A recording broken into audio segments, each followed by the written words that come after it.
Hello,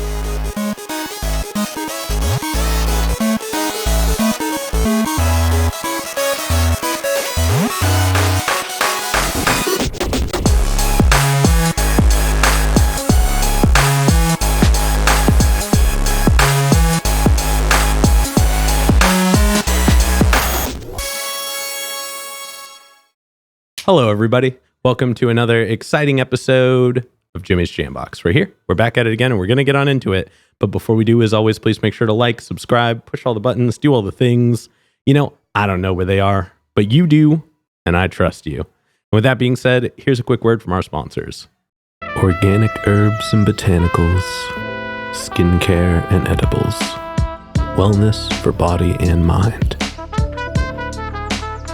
The Brothers Apothecary. Fine teas and remedies. Ronald Records. From indie gems to classic hits, discover the heart of local music. With live shows all the time, up close and personal, and regular releases on their in-house label. Ronald Records. Supporting the community, one track at a time. All right, thank you all so much for watching. Again, shout out The Brothers Apothecary, Ronald Records, and Portland Water. Thanks for keeping us hydrated. And with that being said, let's go ahead and get on into it. Here is today's guest. Hello, I'm Dominic. Hello, I'm James. And we are Midnight Morning. Hello. Hello, Jimmy. Hello. Thank you all so much for joining us. Thanks for inviting us into your jam box. We appreciate being on your couch. Yeah. Well, technically it's Ronald Records couch. Ronald's Records. Happy to have you here regardless. Well, let's go ahead and get on into it. Why don't you, we'll start at this end. Tell us a little bit about who you are in the band and what you do and all that. To you, is that, or do I look at that? Look straight at you. Okay. I'm Dominic, and I play guitar, and I sing, and I write some of the music, and yeah. Oh, yeah. What about you? I'm James, and I have wooden sticks, and I hit things for a living for the band. Buckets mostly, but sometimes a drum set. Yeah, and I also sometimes write musical parts. It's true. Hell yeah. It's great. Okay, I dig it when the drummer gets an opportunity to put some input in on there. Heck yeah. And then let's go back this direction. What got you each started into music individually? Starting with James? Yeah. Well, to be frank, I was fat and lazy as a kid. And going from 5th grade to 6th grade, we didn't want to run the dreaded jaunt, which was like a 2-mile timed run. Oof. And we heard all these horrible things about it. So all of my friends wanted to take band so we wouldn't have to be physical. And yeah, that's basically I wanted to play the clarinet. And Mr. Obenauer, the band teacher, was like, "You look like a drummer." And he's the reason why I play drums today. Okay. Yeah. R.I.P. Mr. Obenauer. Rip. Oh. Yeah. Rip. What about you, baby? I started playing music. I don't know what made me start playing music, to be honest.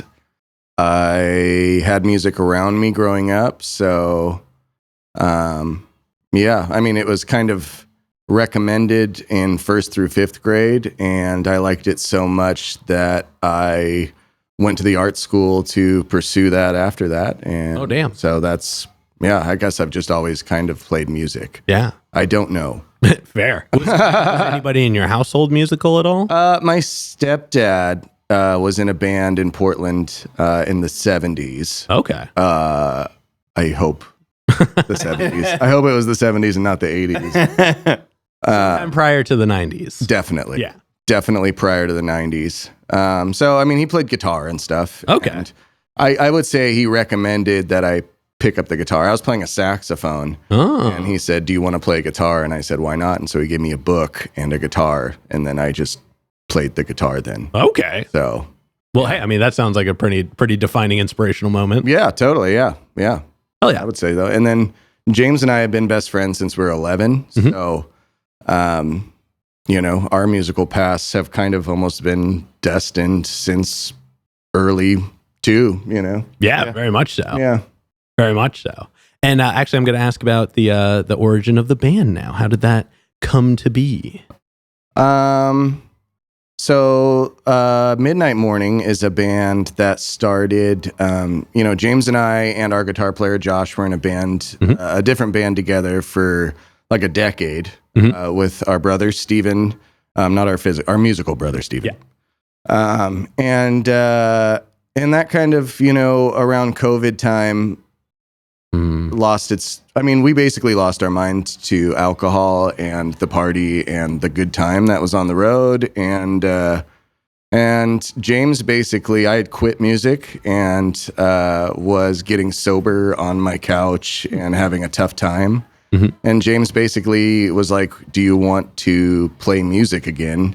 And I hadn't thought about that at all and didn't even consider it, honestly. Oh, damn. And slowly, James and I started playing together. And then we reached out to Josh, who was our guitar player in that other band, who also was going through the same sobriety struggles that I was. And he was like, yeah, sure. And so he started playing with us. And then Chris, who is our bass player, James had known from work, and he kind of came in and started playing music with us, and it's so weird how easily he fit in. Yeah. And he's a really cool dude, and he's almost like a Zen master. He's just peace and calm almost, and it's been that's how the band started. Hell yeah. Hell yeah. No, I love that. Yeah. And I appreciate the feeling of the bassist feeling he's been a member of the band the whole time. Definitely kind of a thing. feels that way. Yeah. Yeah. Yeah. I mean, as a bass player, I understand the need to keep everything grounded in the experience. Yeah. For sure. Yeah. And typically how we write music is I'll either write a song and then bring it in, and then we'll deconstruct it and everybody will kind of put it back together. Or Chris will come in with an idea, a riff or something. And it all builds up. And we'll take that apart and then build everything together again too. So. Well, we're gonna dig into that a little bit more at the middle of the interview. Yeah, sorry. But before we get to that, I have a couple foundation questions I check in with everybody on. Okay. And y'all can answer whoever thinks of it first. But this first one's one we ask early, it's one we ask often, and it's definitely a crowd favorite. What was the first albums you ever bought with your own money? You want to go first? That's a tough question. I know. I never really bought any records. I come from a single mom I have 3 sisters, and my mom basically took care of everyone else in the extended family as well. So there wasn't a lot of money for me to buy my own records, but things I definitely remember, I got Limp Bizkit, chocolate starfish, and the hot dog flavored water for Christmas. Classic. From my grandmother. Oh, shout out grandma. Really awesome. But that's not what I listen to a lot of. I mean, I listen to it was, Oh, no. Of course it's not. The first ones are always embarrassing. Yeah. Really. But Audio Slave, their first album I remember getting, it was my mom's. And so I listened to that a lot. How old were you? Because that doesn't feel too far back. No, it's 2000. That's 2000, 2001. I'm talking I had Bare Naked Ladies, and I had Eve 6. Okay. That was Eve 6 was specifically I wanted that so bad for Christmas because the Heart in a Blender song, you know what I'm talking about? And Bare Naked Ladies, I embarrassingly loved that not embarrassingly, fuck yeah, the Bare Naked Ladies. Yeah. You know what I mean? But I bartended a Bare Naked Ladies concert later in my life, and it did not hit like it did when I was a young child. No, I could imagine. So, but hey, at least you still got to kind of live that experience. Yeah. And I mean, those are all pretty quality first. I mean, the Limp Bizkit one's kind of, take a leave for reasons, but jams on there, dude. I mean, it was of its time. It was of its time. It was of its time. It shouldn't have a resurgence. No. I mean, that's okay. It's not like I'm listening to this. You're not. Oh, well, when I leave here, I'm going to put the CD into my deck. See if it holds up. No, I listen to it every day on my way to work. Oh, that explains a lot. That's the only CD you have in your car. Yeah. The only CD he's had in his car since hell. the beginning That's of hell. having it. Yeah. That would be hell. He even got a new car, put a CD player in it. Yeah. So we Yeah. Why is James so angry all the time? It's Limp Bizkit. Yeah. All right. And then what was the first live show y'all ever went to? That was specifically one you wanted to go to. Oh, my answer is just going to disappoint you. So I'm ready. Is it Limp Bizkit? Is it? No. Now I'm That would have been cool. Yeah. I would have liked that. I am a blasphemous musician. Like, I didn't go to a bunch of shows before playing shows. Like, we were 17 or... Well, I mean, your first show can happen Later in life, but what was the first one? Oh, I don't know. You don't know? I do not know. That was many drugs and many drinks ago, my friend. I went to see 2 shows were kind of pivotal for me. I went to see this band called The Vines, which is this band from Australia. Yeah. They were a 3-piece at the time, and I saw them at the Roseland, and I was probably like 11, and I went with my older sister, and I remember the singer for the band was trying to get through security, and they ID checked him, and he got so pissed off that he threw his chow mein all over the security guard and then stormed upstairs. And my sister's like, that's the singer for the band. And I remember seeing that moment and being like, that is awesome. That is fucking so rockin'. You would waste chow mein. Oh my God. What a man. I want that. And then Dandy Warhol's on the Welcome to the Monkey House tour. So they had just done like the 13 Tales. They were kind of just signed to a big label. They played the Roseland too. I went to those kind of back to back the same year, probably like 6th grade, I want to say. And that was a crazy good show too. I don't even, Dandy Warhols are cool and they're Portland and that's awesome. I don't know what drew me to go to that, but going to that and experiencing something that you could feel was a scene and then had made it because they had just been signed to Capitol and it was at the Roseland. So it was like this community that had pushed them to Capitol Records was meeting together at the Roseland, and me just standing in the middle of that community and feeling what that was like was super sick, man. I will tell you, they were like 2 hours late to play. No, of course. Decemberus opened, but the whole band didn't show up but the singer. Oh, no. So all he did, he played a bunch of acoustic songs. And one of them he was like, this is a song I wrote for my friend after I got his bike stolen. It was just like the most random. Whoa. So it was a trippy show to go to. I bet. Yeah, those were the 2 shows that I went to. Damn. Yeah. Those are some wild early experiences. Sorry for a long answer. No, that's okay. That's okay. Yeah. I mean, it makes it for this guy. No, I'm kidding. But now let's go ahead and let's get on into y'all in the present day. But we are going to get a super easy one out of the way first. How'd you come up with the name? That is the worst. It is the worst naming a band. It is the worst thing ever in the entire world. Is it AI generated? So much. No. Okay. No. Then second worst. No, AI is not for art. Don't use AI for fucking art.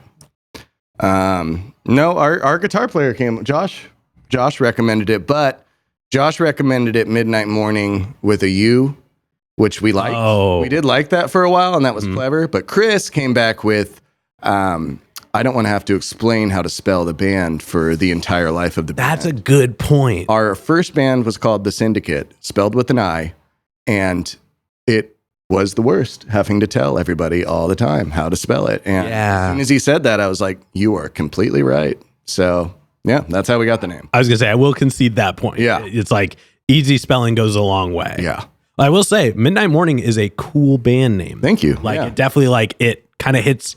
I mean, first of all, I love alliteration. It's Jamba. Yeah. Point. So having those 2 there really goes a long way in my heart. But it's 2 easy words to remember, 2 easy words to spell, especially when they're spelled the non-confusing way. Totally. Yeah. And it just it feels really cool. Yeah. So, and we can tell people you can find us at Midnight Morning Music. Yeah. Oh. So you know what I mean? Alliteration part 3. You're like the World Wide Web of music names. It took us a long time to figure these tricks out. Yeah. It's difficult. It is really hard. And it's only going to get worse for people who come after us. Yeah. No, the names are getting harder and harder to come by. And when you're coming up with names too, and you're like, there's no way this is a name, and then there's 12 bands with that name. How did you know? Or even, I love when you have that moment where you're like, this is for sure a thing. Yeah. But we're still going to check anyways, and it's not. Yeah. And you're just like, we had that with this. Yeah. We had that with this. Since we started, there has been a new one. Oh, but you were there first. We were there first. Hell yeah. My old band pre-COVID was called Smooth Talk.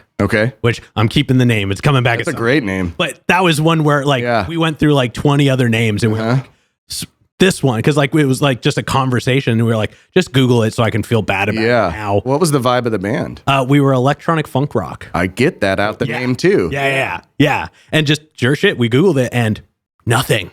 Couldn't find anything. So we were like, all right, that's it. Striking gold. It's a real thing. Yeah. So I could appreciate when it at least comes together. Yeah, that's definitely something that is the worst to do.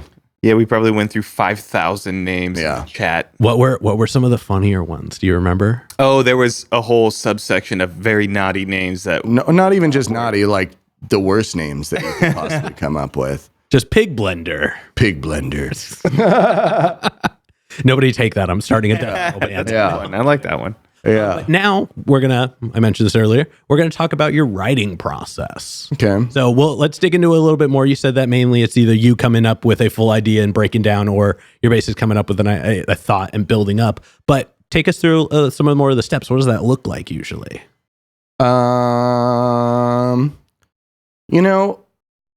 What does it look like when we write a song?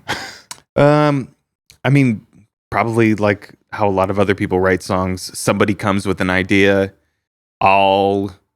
Generally it's Dominic generating a lot of ideas. He'll bring a guitar part and maybe have an idea for where his melody is going to go. And then he'll start playing that. And then you and Josh usually write a lot together.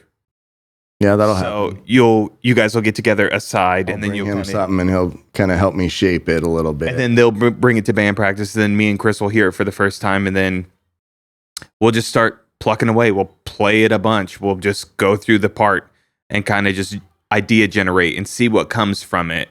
And then we'll get to a point where we feel like we can get through, or we're getting close to the parts that we want to play. But then over the next few weeks, we'll continue to play it at band practice, and then continue to, I like to think of it as like you start with a huge block of marble. Mm-hmm. Each time you play it, you're just chipping away at the sculpture, and you start to form it at each band practice. And then it might be a few months until you get to the point where you feel like you have something that's really good. Mm-hmm. But that's why I think generally how about it. I think that's probably about accurate. And so Dominic's been really good about challenging us, like next band practice, how about you come up with a drum part to create a new song, and then we'll go from there, because generally I won't write songs, right? Yeah. And so that challenge is nice because it'll put me in a different form of creativity to where I'll have to come up with something, and you can't come with something that's just plain Jane. Yeah. And Chris is a savage guitar player too. He wasn't even a bass player when he joined the band. So, some of that early stuff too that he was introducing. Even we have a song, a newer song called Urban Warfare that Chris wrote that riff and stuff on the guitar and stuff too. So Chris definitely brings like a whole structured piece when he comes in with something. I'll always write the vocal melody and the words. Mm-hmm. When I used to write those things in the other band, I didn't give it the time, attention, and care that I think I should have been. Mm-hmm. And it's something that since I started writing music again, since James pulled me off that couch, since, the first song that I wrote when I just wanted to see if I could remember how to write a song, mm-hmm. is a song we have out called The Interstate. And it was like, just trying to work out that muscle again. Yeah. And since that moment, it's something that is really fun. Mm-hmm. I really love to do it. I love the challenge of it. I love how complicated but easy it can be, the attention that you can put into words. I had someone ask me the other day, how do you think of lyrics? And it's kind of weird to describe, but like sometimes you write specific about a subject, but sometimes I'll make a melody, like the noise sounds like the word. Mm-hmm. And that's just, it sound like for some reason, something is coming through me that those words are just what it is. Yeah. And that's awesome. Hell yeah. Freaking magic, man. We shouldn't be able to make these things happen, but we can. And that's freaking awesome. Hell yeah.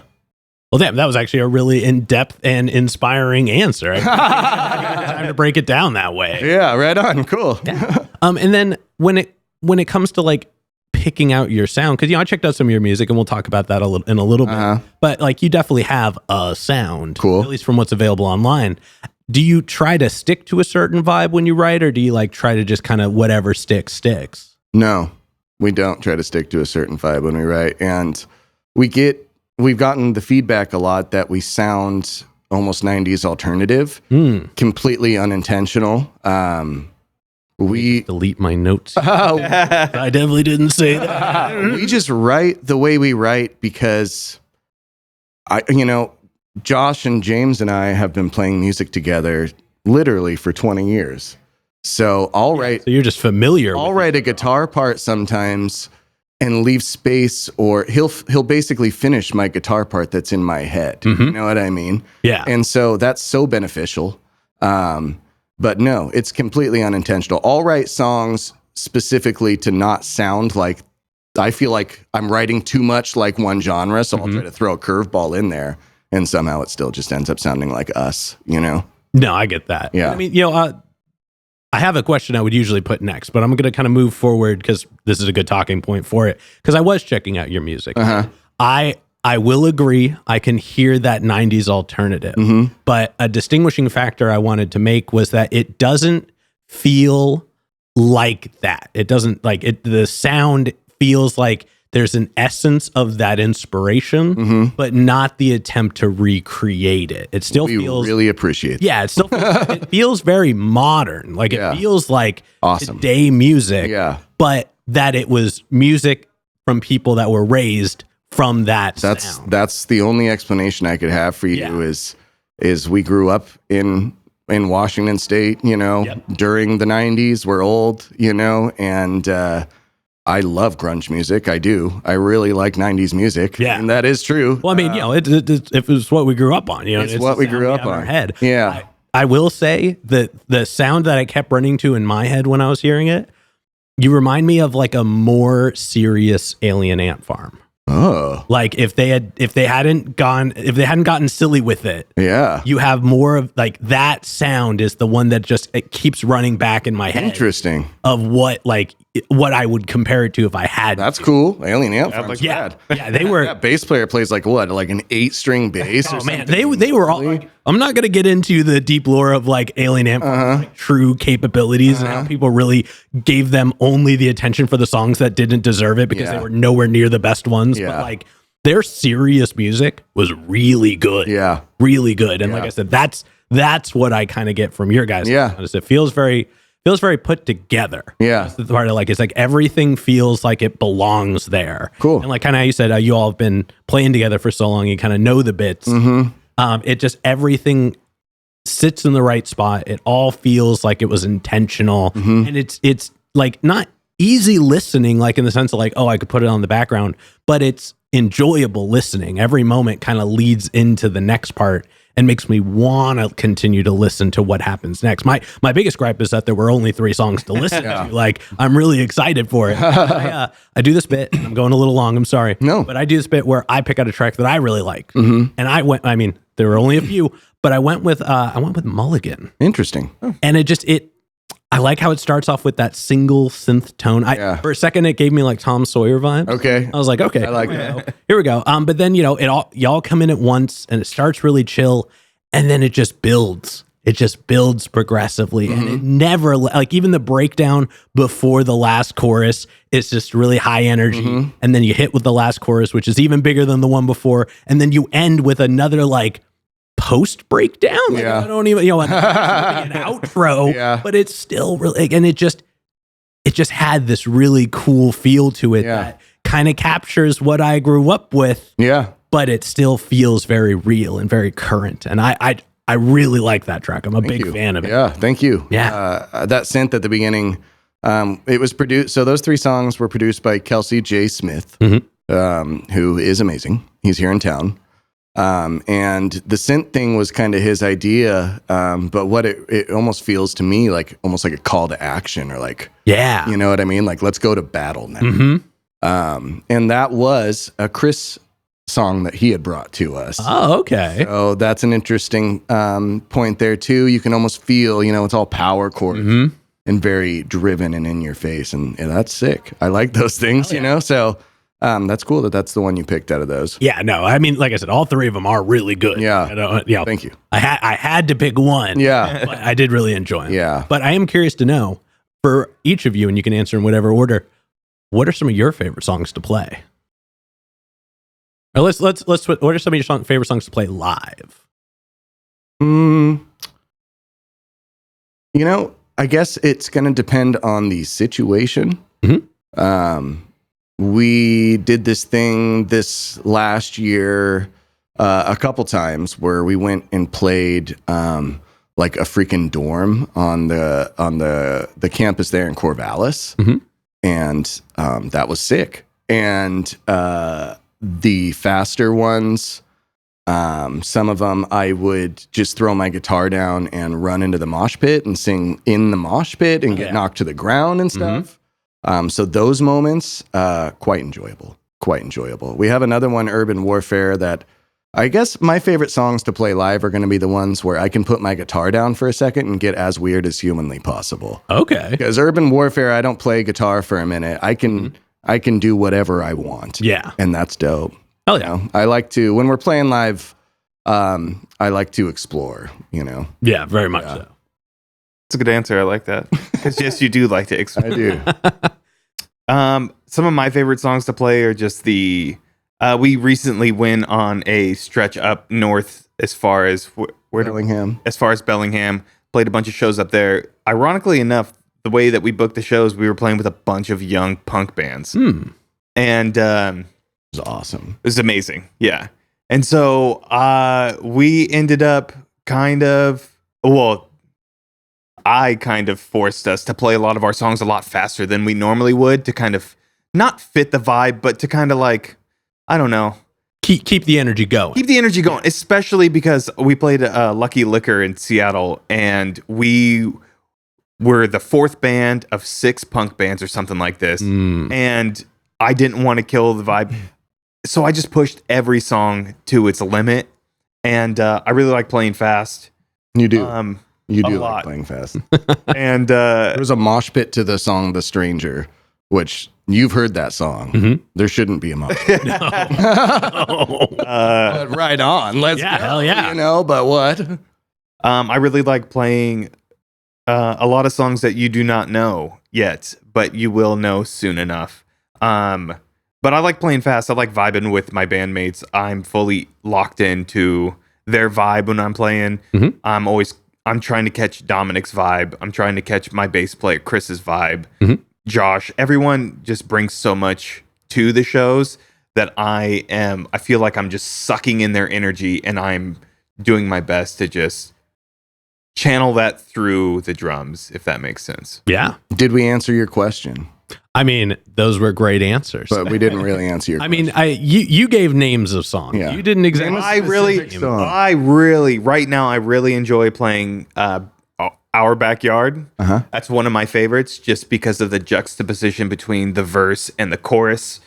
I'm playing during the verse, I'm playing like a syncopated 16th note ditty mainly on the ride cymbal. Mhm. And then we break down into the chorus and it's just like sludgy. I can just, it's just so sick. I don't know how to explain it. Our Backyard, number 1. Number 2 is a song called Hungry for Blood. Mhm. And that song is one of my favorites to play just because of the energy. It's very fast. It's got a lot of, how would you classify that vibe? I don't know. It's rock and roll. It's rock and roll. It's fast. And I can just lay my foot into the gas pedal and just get after it. And that's what I love. Those are the songs I love playing most. And we are recording these songs soon. Oh, We are. We are actually doing. hell yeah. Yeah. Hell yeah. We'll definitely There look will be more than 3 songs. at Yes. It's our freaking goal. I would assume so. Yeah, I it's would the assume goal. so. Yeah. Especially with how much it sounds like you have and how much y'all are doing. I can only imagine. Yeah, it was past time. So, Yeah. But that's cool. We still, it is. the fact that we've had these songs out for as long as we have and we can still not hate them is a good sign to us. Yeah. You know? Well, that means by the time you get into the studio and play them, they will have been played. They will have been practiced. Yeah. Oh, yeah. That kind of, and it'll have the anticipation from your listening audience to want to have that opportunity to be able to experience on their own. Mm-hmm. So that that definitely goes a long way. I think that doing it backwards only works in the very, very beginning. But once you've been playing it for a minute, like having those songs played goes a long way before getting into the studio. Yeah, totally. Also, then you don't end up changing them.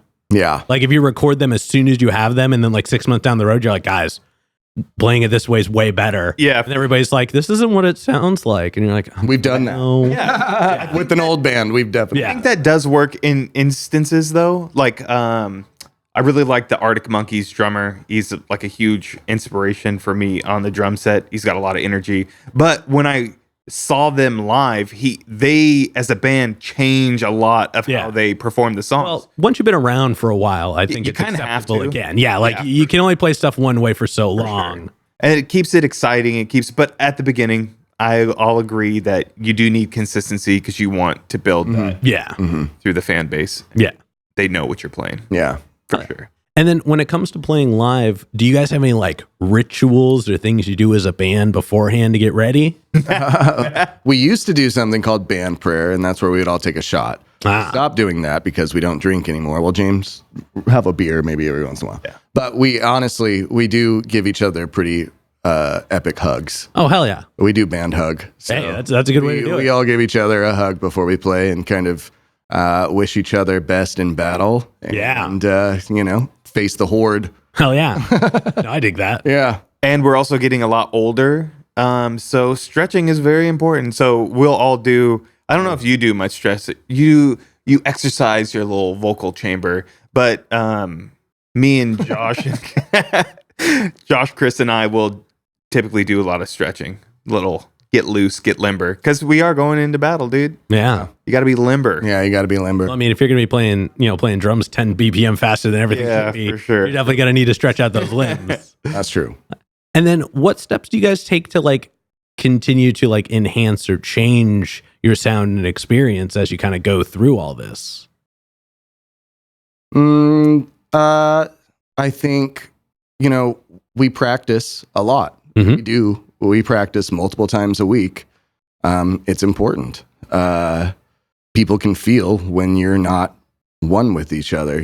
We're lucky enough to have Chris have kind of a mobile recording setup there. Mhm. So technology just being what it is, even if like James was to miss a practice, we'll be able to record what we practice, send it to James, and then James can catch up right where he was missed, and I think beyond that, being present in the moments as they're unfolding. And, I'm so thankful that we're on the ride we are right now because I thought we really burned our chance there, And so, when we play an awesome show, being able to look and being like, this show was sick because, then the next show is going to be just as sick as that show because you did what you did at that show, but then now you're just improving along the way. But yeah, being present of the amazing moments, I think is reflective on what comes out. Hell yeah. Yeah. That's a great answer. Right on. All right. Now, normally I don't put this question in band interviews, but What other interviews do you do? Well, I mean, there's individual person interviews. Oh, okay. But this question usually gets a little bit dense, but I really like the answers you guys have given for your experiences so far. So I want to plant it into this one Okay. time. But, we've talked a lot about your experiences, the actions, the reactions, and things like that. But on an individual level, when it's just you and music one-on-one, what does music give back to you? I think music is therapeutic. I think it's a space for exploration. That was great. It was a very loud. That was a reaction to what you just said specifically. I feel like in life, I've seen a lot of musician friends give up on the music. It's the first thing that they throw away from their life because they're not getting what they need out of life. And I feel like that's a mistake. And I feel like music for me is therapy. It is a space to reflect.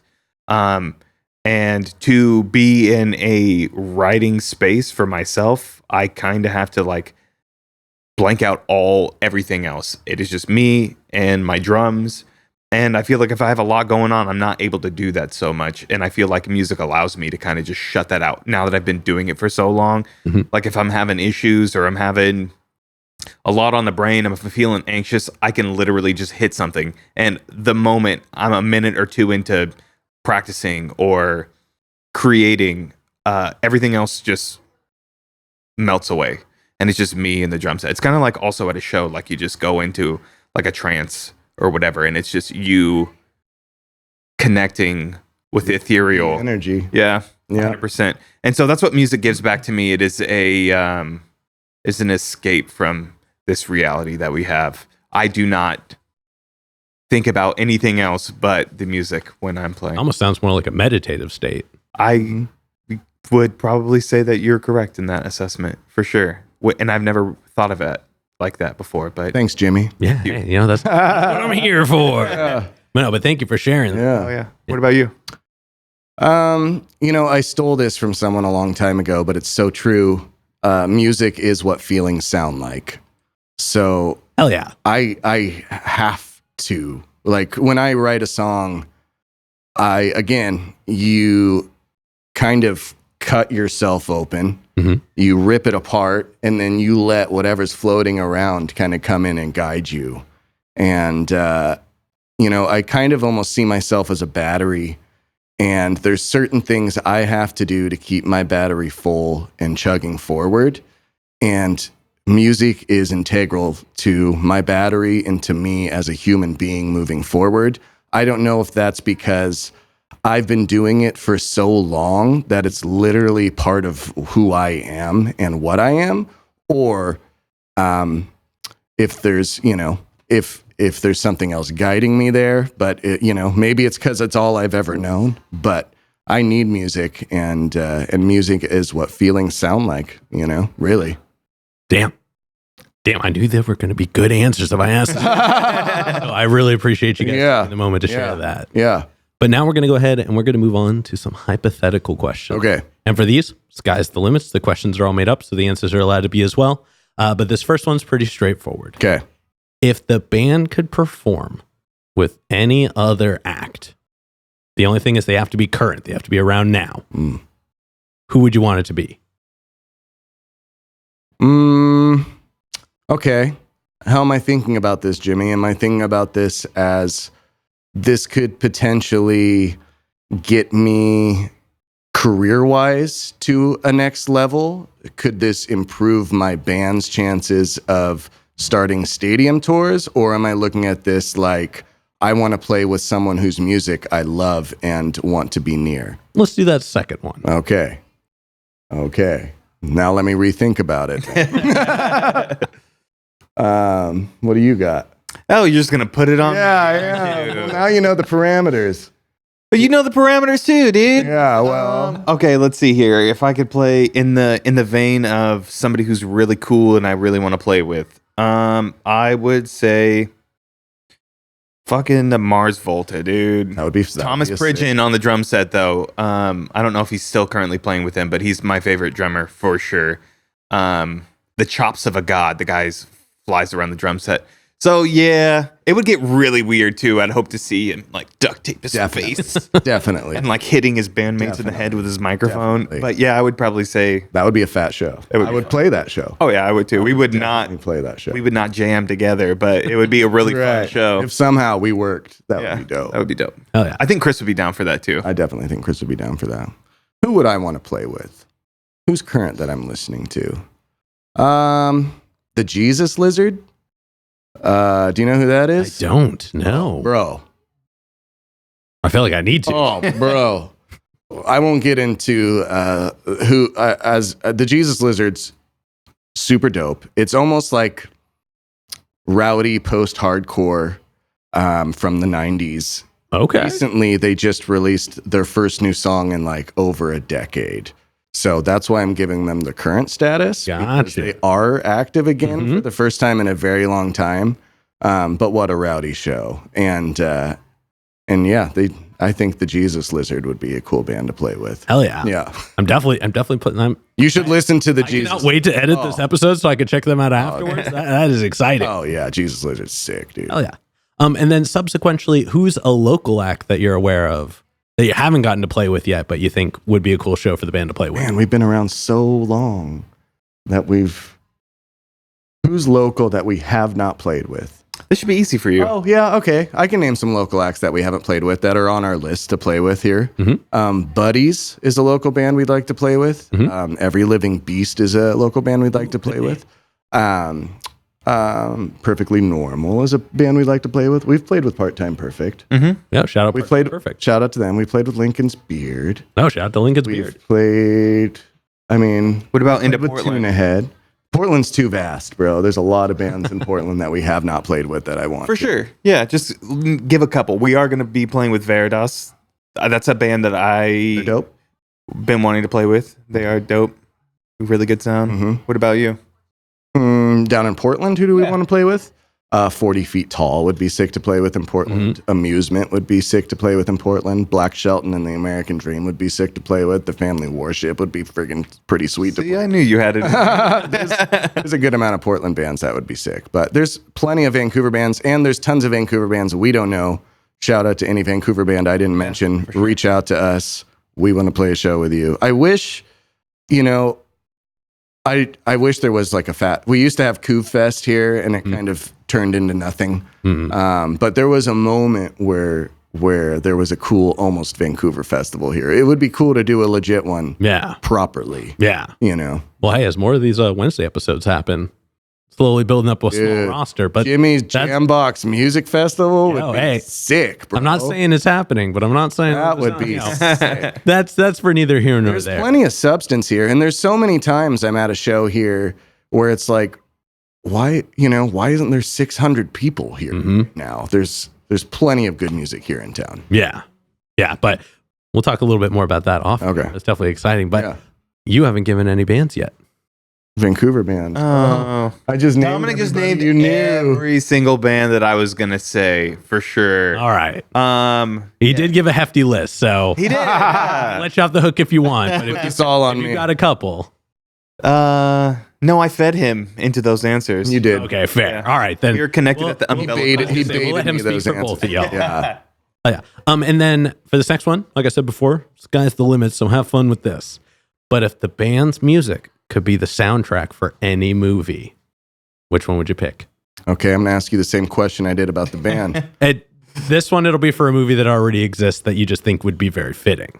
It's not okay. Yeah. Okay. Yeah. Okay. That would be very fitting. Hereditary. Okay. Okay. Yeah. I guess I haven't heard enough of your music that's not online. I could see it. Yeah. We could also dark turn it. Like I'm saying, like play the stranger while the mom's cutting her head off situation. You know what I mean? We could get real weird with it. Hell yeah. Oh, this is difficult. I know. This is very difficult. Probably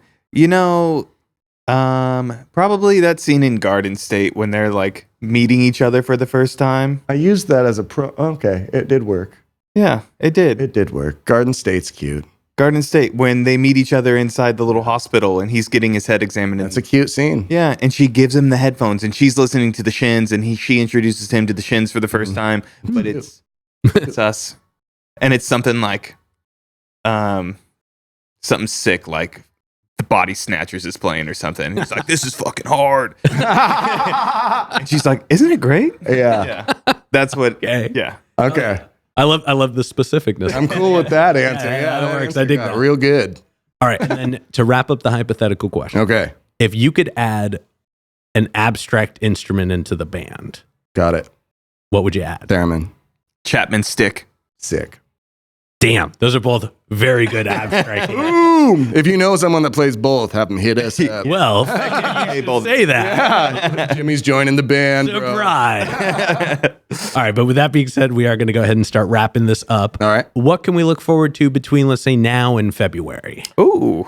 We are in the studio at the end of this month. Nice. We're going to record 6 new songs, so we'll have an EP coming out. I believe the EP won't be out until October. Okay. But you should have a first single from it, hopefully in September. Nice. Hopefully with a video. Nice. You will have a video for The Stranger finally coming out in August. So we have those things coming out. We have a radio show too called Awkward Interruptions. It's on KXRW and X-Ray FM. We've done some pretty amazing interviews recently. The next couple episodes, we have Jillian Ray, who's the singer for Giants and Trees, which is Chris Novoselic's band, and The Third Secret, which is Chris Novoselic, Kim Thile from Soundgarden, and Matt Cameron from Pearl Jam and Soundgarden. God damn. She's just the singer for that band. Yeah. So that was a rad talk. And beyond that, we have some cool shows coming up. We are out of town a bunch too. We're heading up to Olympia. Next, we're playing Brickhouse's 15th year anniversary on Shout out Brickhouse. Yeah, shout out to Brickhouse. Yeah. That's next The 26th. the 26th. That's next Friday. So yeah, we'll miss that one. Yeah, that already happened. It was a great show, you guys. You missed Yeah, it. you guys missed the didn't go to it. craziest show. And then we're at No Fun in Portland on the 10th of next month. Yeah, we're busy. Check us out, Midnight Morning Music and stuff. We have all of our shows on our site. Oh, yeah. Actually, go ahead if you want to look at the camera and plug all your stuff one more time. Okay. Magic will happen on the screen. Okay, cool. You should check us out online at Midnight Morning Music or on our website, midnight-morning.com. What's our YouTube? At Midnight Morning Music. Perfect. Yeah. Right. Yeah. Everything should be Midnight Morning Music. Yeah, for sure. Just go to our website. You can find everything else from there. All the links are there, yeah. Oh, yeah. Do that. And then any other plugs, any other shout outs, anybody else you want to put on while you're on here? Oh, man. Let's see. Sure, yeah. Shout out to the Brick House for being a big supporter of ours. Shout out to Kelsey J. Smith for those first 2 recordings, or 3. Shout out to Martin Meiser. Oh, Marty. Marty has done. Marty's the man. He did our Interstate video. He did our video for The Stranger. Rob and Northwest Escape Experience there in Hazeldale. Rob directed. He's one of the owners there. He directed our video for Mulligan there at the Escape Room. That was awesome too. And who did I miss? Your mom. My dog, Pablo. Your dog, He's napping Pablo. right now. Shout out to Jimmy Jam. Portland Jimmy Water. Jam, Portland Water. Ronald Records. Ronald Records. Yeah. City of Vancouver. City of Portland. City of Olympia. Your mom. My mom. The thunderstorm today. Yeah, that was crazy. Yeah, right. Crazy. I thought there was a 50 car pileup outside my house. I woke up. I was like, oh my God. My girlfriend's like, it was just the thunder. Go back to sleep. Yeah. I was like, yes, my babe. Passed right back out. Woke up 10 minutes later, did the same thing. I was like, Jesus Christ. Yeah. Yeah, no. That's crazy. We don't get thunder up here very much. No. Do we? No. No. Very out of character for the summer. Well, global warming's fake. Yeah. Yeah. You want to shout out, Jimmy? Yeah. What do Oh you? man, no, I did a whole episode where I did all that. So Okay. go check out episode 500 if you want to see my shout outs. Jimmy's It episode would be 500. Shout much out to too Jimmy's long. episode 500. Slide into Jimmy's Jam Box, episode 500. 500. Now I have to remake the promo for it. All right, but with that being said, we've got one last question to go. But All right. before we do, I'm gonna steal the camera for just a Yep. second. Yep. As always, y'all, please make sure to like, subscribe, push all the buttons, do all the things. You know, I don't know where they are, but you do, and I trust you. One more shout out to the Brothers Apothecary, Ronald Records, and Portland Water. Thanks for keeping us hydrated. And with that being said, the final question. And you guys can answer this in whichever order you want. It's totally up to your interpretation. Should do the final question, then have dramatic music, and then. Ooh. Yeah. It's just the Who Wants to Be a Millionaire. Exactly. But what is an album you feel is more on the obscure side? It's a deep cut. It's one not a lot of people would know, but it's one you think everybody should know. I do a lot of computer programming, and I'm at my computer a lot, and I'm doing a lot of work there, whatever, working on the website, working on a bunch of stuff. And I usually have like the chill beats in the background or whatever. But I recently came across this guy named Le Indicis. He is a French musician who plays every instrument and plays like this really rad, chill hop style music. And he brings in his friends to also play with him live or to cut during recording as well. It's L'_INDECIS. He is amazing. And I forget the name of the record, but every song he comes out with is just like super easy listening. It's funky. It's everything you're looking for. So go and check that out. See, now that's that's right up my alley. So that's a great answer. Thank you. Okay, sweet. I'm wondering if we can name like just artists and let the listeners explore their catalog instead. I support that. You know, it's interesting how many people don't know some bands. That's like, you know, how weird do you want to go? As weird as you want to. Okay, so first for the area, not enough people listen to Mark Lanigan. More people should listen to Mark Lanigan and the Screaming Trees, but Mark Lanigan solo stuff almost over the Screaming Trees sometimes. Talking Heads. If you don't listen to the Talking Heads, you're an idiot. You should listen to the Talking Heads. You're gonna like it. You know, you are. Yeah, you are. If you want to listen to some of the weirdest music, I have an interesting relationship with how I listen to music. So if you want to go real weird and deep, if you've never heard of the band Ronaldo and the Loaf, you should check out Ronaldo and the Loaf. Okay. Have you heard Ronaldo and the I Loaf? have not. You're welcome. Thank you. You're welcking for 2 bands tonight, Jimmy. Hell yeah. Jesus Lizard, Ronaldo and the Loaf. You should check both of those guys. Hell yeah. Oh man, I cannot wait to edit so I can visit those. Yeah. Hell yeah. All right, guys. But with that being said, we're going to go ahead and wrap this up. Thank you so much for joining us today. Thanks for having us. Hell yeah. And this has been another exciting episode of Jimmy's Jambox. I'm Jimmy. I'm Dominic. I'm also Jimmy. We're 3. Oh yeah. Well, he is James. He is James. He is James. Yeah. But I won't steal that from you. I'm James. Not Jimmy. That's James. Yes. And we're signing off. Later, y'all. Boom. That's a wrap. This is not a podcast. This is a show.